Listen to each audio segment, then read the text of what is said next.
Alright, in this video we're going to be doing the spark plugs on my 2017 F-150 Raptor. This should be pretty similar for, I guess, all the 2015 plus F-150s with the EcoBoost in them, so the 2.7 or the 3.5.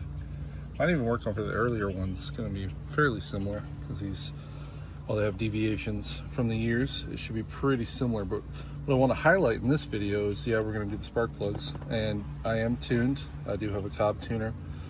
So I am using the stage or 1 step colder plugs on this truck.